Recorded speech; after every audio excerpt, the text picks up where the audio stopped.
요즘 많은 분들이 고령 사회가 되면서 요양원의 현실과 그로 인한 노후의 걱정을 많이 하신다는 것을 접하게 되었습니다. 가슴 아프고 안타까운 사연들도 정말 많았습니다. 여러분들도 뉴스나 방송을 보시면서 사회의 현상과 그로 인한 파생적인 현상들을 보고 듣고 하실 텐데요. 이제는 저희 모두가 거스를 수 없는 당장 제 앞에 닥친 과제인 것 같습니다. 저 또한 요양원에서 비참하게 마지막을 맞이하고 싶진 않습니다. 자식들에게 부담 주지 않을 때 존엄하게 죽고 싶지만 그것마저도 제 뜻대로 할 수 없을 때 얼마나 슬플까 하는 마음이 듭니다. 100세 시대는 축복이 아니라 재앙일지도 모르겠습니다. 20년에서 30년을 외롭고 우울하고 지루하게 살 테니 삶의 마지막에 다다랐을 때 어르신들은 가장 편한 곳인 집을 임종 장소로 선호한다고 합니다. 하지만 현실은 대부분 병원이나 요양시설인데요. 오늘 다룰 주제는 희망과 현실이 전혀 다른 삶의 마지막 순간에 대한 이야기입니다. 이 영상은 우리가 꼭 알고 있어야 하는 내용입니다. 분명 도움 되실 거라 생각합니다. 요즘 가장 흔한 임종의 형태를 부르는 말이 있습니다. 연명 셔틀이라는 표현을 들어보셨나요? 임종을 앞두고 요양시설과 응급실 그리고 중환자실로 갔다가 다시 요양병원으로 이렇게 빙글빙글 돌다가 그 어딘가에서 죽음을 맞이한다는 겁니다. 병원에서의 임종은 우리가 생각하는 존엄과는 상당히 거리가 먼 것 같습니다. 말기 환자를 이송하는 구급차를 연명셔틀이라 부릅니다. 뿐만 아니라 연명셔틀 속에서 임종을 앞둔 환자에 대한 불필요한 치료도 무분별하게 이루어집니다. 실제로 내일 모레 죽을 환자에게 위내시경과 장내시경까지 하면서 병원만 네 군데를 돌아다니게 하다 결국 그렇게 제명대로도 못 살고 돌아가시는 경우도 있고,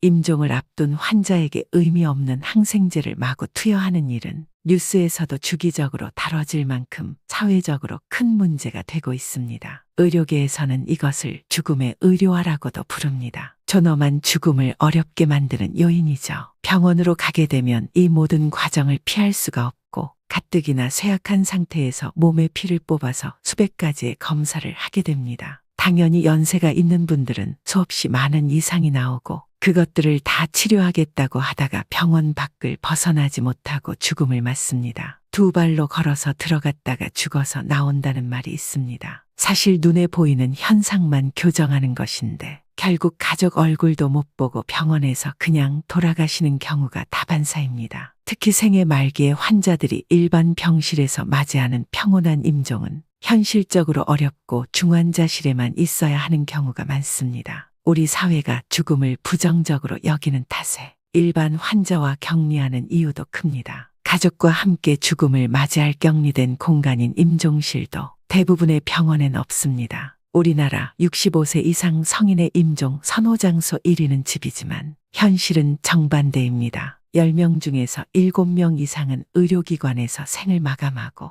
집에서 임종하는 비율은 겨우 16%에 불과합니다. 집에서는 간병과 의료 돌봄을 충분히 제공받기 어렵고 병원이나 시설에서 임종하는 게 현실입니다. 집에서 숨지면 보호자가 경찰 조사를 받는 번거로운 절차도 있어서 임종 직전에 병원을 찾기도 합니다. 존엄사, 안락사, 조력사 이런 말을 많이 들어보셨을 겁니다. 누구나 존엄하게 죽을 권리가 있다. 나는 소변줄기로 생명을 연장하고 싶지 않다고 생각은 하시면서 실제로 어떻게 준비해야 하는지에 대해 잘 모르시는 분들이 많습니다. 어떤 의사가 겪은 이야기입니다. 어떤 병원의 90대 노인분이 삐쩍 말라서 기운 없이 누워 계시더랍니다. 그래서 의사가 입원하실게요 하고 돌아섰는데 이 노인분이 갑자기 의사 가운을 잡더랍니다. 그러더니 그 의사에게 난 도대체 어디로 가는 겁니까? 왜 나한테는 아무도 설명해 주지 않는 거예요 하더랍니다. 이 의사가 그 말을 듣고 정말 충격을 받았다고 합니다. 그동안 수많은 의사들이 환자의 증상이나 치료 과정을 보호자한테만 설명해 줬다는 겁니다. 이 의사도 90의 노인한테 굳이 설명할 이유가 있을까 이렇게 생각을 한 거죠. 왜냐하면 가족들이건 의사들이건 그 노인을 치료의 대상으로만 여기지 뭐가 필요하고 뭘 어떻게 하고 싶은지를 물어보지 않기 때문입니다. 죽음으로 가는 과정을 가장 많이 본다고도 할 수 있는 의사들이 공통적으로 얘기하는 것이 있습니다. 죽음이 어떤 것인지, 죽음을 향해 간다는 게 어떤 것인지 생각하면서 사는 사람들이 정말 부족하고 죽음에 대한 준비와 대비가 되어 있지 않은 경우가 많다고 합니다. 우리는 죽음에 대해 공부하고 직면해야 합니다. 요즘에는 60대, 70대가 병원에 가면 의료진끼리도 젊은 사람이 왔구나 하고 앞으로 살 날이 많으신데 하고 생각한다고 합니다. 하지만 60대, 70대가 돼도 나이가 든 채로 살아가는 일은 생각보다 쉽지 않고 힘든 일입니다. 언제 어디서 우리가 불의의 사고나 질병으로 생을 마감하게 될지는 아무도 모릅니다. 요즘에는 사전 연명 의료 의향서를 쓰신 분들도 많습니다. 이 제도가 없었던 그 전보다는 체계라든지 시스템이 많이 나아졌다고 하지만 아직 가야 할 길이 멀고 문제가 많습니다. 기본적으로 사전 연명 의료 의향서를 보면 대단히 많은 동의 항목이 있습니다. 그래서 간단한 설명과 법령에 대해서도 들었으니 사인하세요 하면 사인한 후 이제 됐구나 나는 존엄하게 죽겠구나 하고 생각하시는 분들이 많습니다. 하지만 죽음의 현장에서 연명치료 여부를 결정하는데 이 서류도 도움이 되지 못하는 경우가 참 많습니다. 구체적이지 않기 때문입니다. 연명치료를 한다면 어디까지 하는 건지 의사도 본인도 가족도 판단할 수가 없는 것입니다. 죽음 앞에서는 정말 다양한 의학적 상황이 있습니다. 그에 따른 처치로 중환자실 치료도 있을 수 있고 습관도 있고 비위관도 있고 튜브도 있고 항암제도 있고 투석기도 있고 체외 순환기도 있는데 이것을 전부 다 안 한다는 건지 한두 개만 안 한다는 건지 결정을 내리기가 참 모호합니다. 그래서 결과적으로 사전 연명 의료 의향서를 써놓았다고 할지라도 현장에서 선택을 해야 합니다. 저것만 썼다고 끝이 아닌 것이죠. 그래서 나중에 나온 양식에는 심폐소생술을 할 건가요? 인공호흡기를 쓸 건가요? 혈액투석을 할 건가요? 호스피스 할 건가요? 이런 것들을 묻는 란이 생겼습니다. 그런데 이 질문에 대한 자세한 내용을 알고 쓴 사람이 있을까요? 그냥 막연히 나는 싫다고 그냥 아니어라고 하거나 혹은 나는 잘 모르겠으니까 그냥 치료받고 싶으니까 전부 예라고 하는 분들이 정말 많습니다. 의학적으로 저걸 다 알고 썼다고 해도 어차피 병원에서 그런 상황이 닥치면 다시 물어봅니다. 그러면 환자나 보호자가 다시 답을 해야 합니다. 그만큼 복잡한 문제고 우리가 미리 알고 준비해야 하는 문제라는 것입니다. 만약 사전 연명 의료 의향서를 써두고 환자의 의식이 없을 때 여기에 동의했으니 돌아가시게 둡시다 하고 그냥 돌아가시게 할 수 있을까요? 의사가 과연 그럴 수 있을까요? 가족들이 도착했는데 의사 입장에서 이 서류가 있으니 그냥 돌아가시게 두겠습니다. 그렇게 말할 수 있을까요? 가족들은 반드시 살려달라고 합니다. 이 서류는 결국 아무런 효력이 없게 되는 것입니다. 그러니까 가족들과도 이런 내용이 사전에 얘기가 되어 있어야 합니다. 가족들이 고인이 되실 분 혹은 환자분의 유지를 이해하고 환자분의 의지를 받들어서 의료진에게 전달할 수 있어야 합니다. 평상시에 그냥 살기 싫다고 흘러가듯이 얘기는 많이 하셨어요. 그럼 그분을 가족들이 그냥 돌아가시게 둘까요? 현실적으로 어렵습니다. 가족들과 대화가 잘 안 되어 있으니 어려운 겁니다. 그래서 나이가 들수록 구체적인 의사 전달이 필요한 것입니다. 자기 의학적 상태가 어떻고 그 치료가 필요한지, 어떤 일이 발생할 수 있는데 이것들을 구체적으로 알고 있어야 합니다. 그래서 대화가 필요하다는 겁니다. 다음으로 치매에 대해 얘기해 보겠습니다. 치매는 우리가 가장 무서워하고 가장 두려워하는 질병입니다. 그 전에 내가 아니게 되고 치매가 오게 되면 가족들에게 일방적으로 도움을 받아야만 하는 상태가 되는 것입니다. 나는 멀쩡하단다 병원에 안 간다.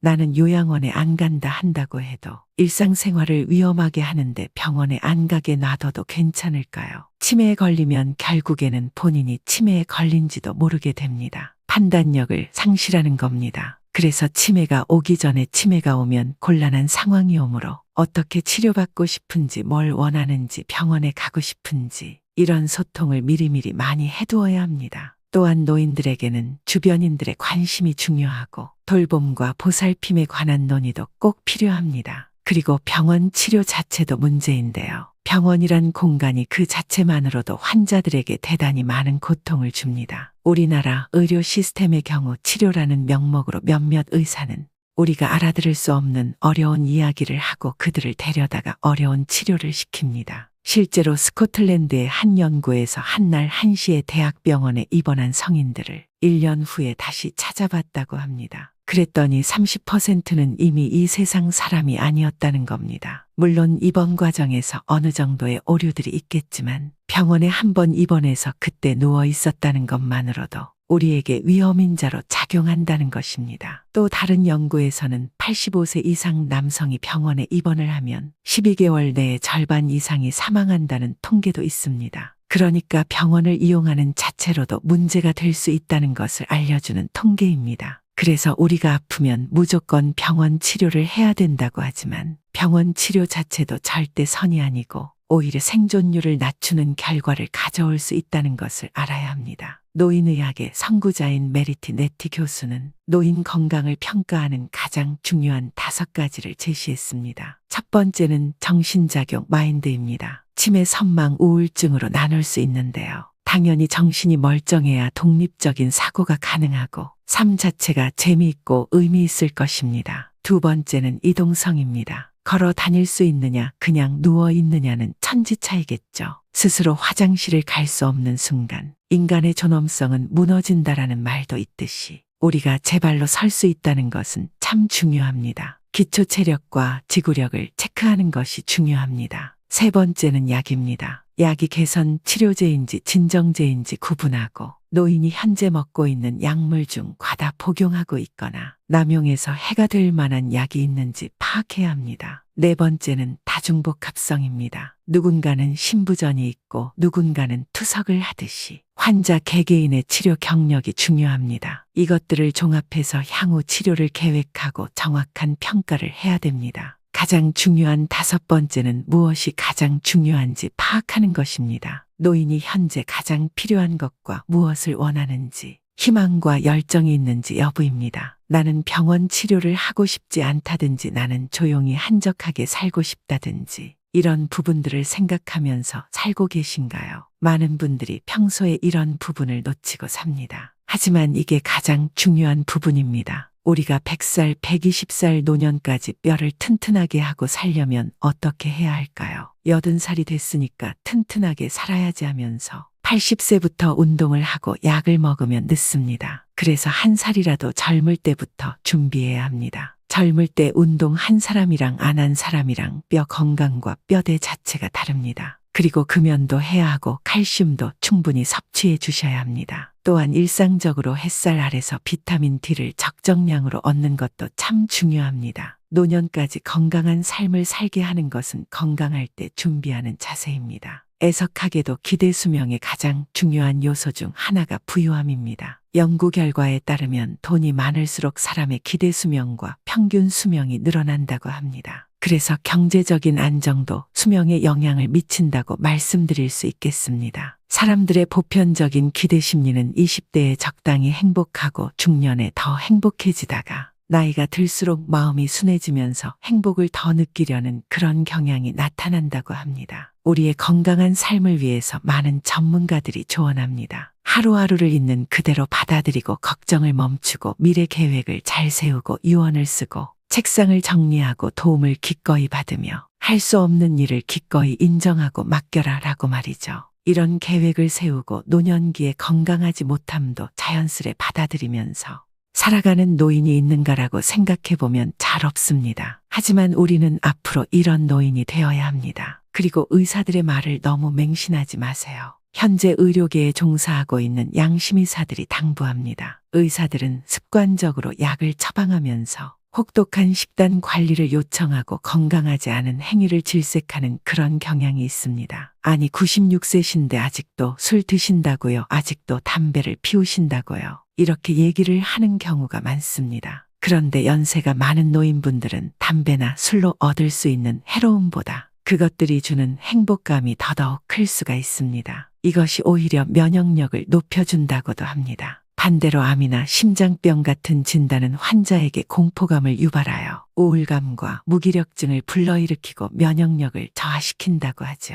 의사의 말이 우리를 병들게 할 수도 있고 죽일 수도 있는 것입니다. 현명한 의사라면 환자에게 할 말을 신중하게 결정해야 한다고 생각합니다. 그래서 양심이사들은 노인들이 무리하게 생활 습관을 바꾸거나 건강을 위한 행위를 강요받을 필요가 있을까 의문을 제기합니다. 앞서 말씀드린 것처럼 병원 치료에서 의사의 말을 따르는 게 절대 선이라고 보기는 어렵습니다. 122세까지 살아서 기네스에 오른 프랑스의 잔 칼망 할머니가 남긴 유명한 이야기가 있습니다. 젊은 기자가 잔 칼망 할머니의 생일날 와서 물어봤답니다. 내년 이맘때에 다시 할머니를 인터뷰할 수 있을까요? 라고 말이죠. 그랬더니 잔 칼만 할머니가 이렇게 답했습니다. 안 될 이유를 모르겠네요. 자신의 수명과 삶에는 전혀 어떤 반론의 여지가 없다는 것입니다. 우리는 죽음에 대해 충분히 이야기해야 합니다. 사전연명 의료의향서도 그렇고 치매도 그렇고 낙상도 그렇고 병원 치료를 받는 것도 그렇고 우리가 이야기해야 하는 문제가 한두 가지가 아닙니다. 어떻게 죽을 것인지 협의가 안 되어 있어서 노인들은 무조건적으로 치료받고 돌봄받다가 일방적으로 죽어갑니다. 그러니 이제부터라도 나이 들에 대해 공부하고 최대한 건강하게 살기 위한 방안을 생각하며 죽음도 준비되어 있어야 합니다. 그런 것들이 현 시대를 살아가는 사람들에게 대단히 중요한 문제라고 생각합니다. 더불어 병원과 의료계의 각성도 필요합니다. 환자를 세심하게 돌보고 환자가 무엇을 중요하게 여기는지 이해한 뒤에 대처와 치료를 하는 변화가 필요합니다. 노년 환자는 지속적으로 늘고 있습니다. 그리고 이러한 노령화는 노인이 될수록 의학적으로 모든 병의 확률이 높아집니다. 시시때때로 찾아오는 병을 안고 우리는 더 오래 살아가야 합니다. 의료계에서는 평균 수명보다 건강 기대 수명이 더 중요하다는 이야기를 많이 하고 있습니다. 우리가 얼마나 건강하게 독립적으로 살아갈 수 있는지 초점을 맞추어야 한다고 말이죠. 앓으면서 누워서 누군가에게 보살핌을 받는 기간이 길어질수록 환자나 보호자 모두에게 큰 고통이 될 수 있습니다. 그러니 건강하게 살아가는 건강 기대 수명을 늘리는 노력이 필요합니다. 우리나라가 1934년에 평균 수명이 몇 살이었는지 아시나요? 40대 초반이었습니다. 100년도 안 되는 기간 동안 새로운 패러다임이 생긴 것입니다. 정말 긴 시간을 앓으면서 살아가는 노인분들이 많습니다. 만약 70대의 빙판에서 넘어져서 손목을 삐게 되면 재활도 오래 걸리고 평생 손목이 뻐근합니다. 그럼 신체 기능이 저하됩니다. 그러다가 또 낙상을 하면 이제는 못 걷고 못 움직이게 됩니다. 그렇게 뇌출혈이 옵니다. 그러면 말을 더듬고 기억을 잃고 근육이 약해지죠. 그러다가 관절이 약해져서 자리에서 일어나기도 힘들고 보행기를 타고 다닙니다. 그 후에 신부전이 오면 걷지도 못하고 치매가 오면 돌봄을 받으면서 기억을 잃어버리고 어린아이로 회개한 것 같은 양상을 보이다가 죽어갑니다. 그러니까 건강하지 않은 인생의 시기가 대단히 길어진 것입니다. 우리 자신뿐만 아니라 우리가 사랑하는 사람들이 겪을 수 있는 일입니다. 이것들을 우리가 대처해 나가야 합니다. 우리는 미리 건강과 죽음에 대해 이야기해야 합니다. 사실 우리나라에서 노인의 이미지가 상당히 부정적입니다. 우리가 언론만 봐도 알 수 있죠. 고령화가 가파르게 진행되면서 이 부담을 누가 어떻게 책임질 것인가, 노인 인구에 시한 폭탄이 온다, 이런 식의 말들을 아무렇지 않게 하는 시대입니다. 그래서 기본적으로 비경제 인구라는 말로 노인을 표현하는데 이런 생각과 표현들 때문에 이 시대의 노인들은 아무것도 할 수 있는 게 없다. 그저 누워만 있으며 우리가 기본적으로 돌보기만 해야 된다는 전제가 깔려 있습니다. 학교에서 공부하는 학생들에게도 노인이 많은 고령화 시대를 어떻게 대처할 것인가에 대해 가르칩니다. 노인들이 아직 팔다리가 멀쩡하고 의식도 멀쩡하며 사회적 지위가 있고 그 다음 기여할 수 있는 방안이 있는데 그걸 모색하기보다는 그냥 대처만 한다는 것입니다. 그렇게 세대 간 의사소통에 문제가 발생합니다. 우리는 삶을 살아가는 데 있어서 죽을 때만 존엄하길 원하는 것이 아니라 노인도 충분히 아름답고 그 자체로 존엄하다는 것을 보여줘야 합니다. 배우고 익히고 누리세요. 무엇이든 도전하고 이루세요. 아무리 변해가는 시대에도 누구나 늙는다는 사실은 변하지 않습니다. 우리 모두가 더 나은 세상을 만들어 가기 위해 화합해야 합니다. 병에 물을 담으면 물병이 되고 꽃을 담으면 꽃병이 되며 꿀을 담으면 꿀병이 됩니다. 통에 물을 담으면 물통이 되고 똥을 담으면 똥통이 되며 쓰레기를 담으면 쓰레기통이 됩니다. 그릇에 밥을 담으면 밥그릇이 되고 국을 담으면 국그릇,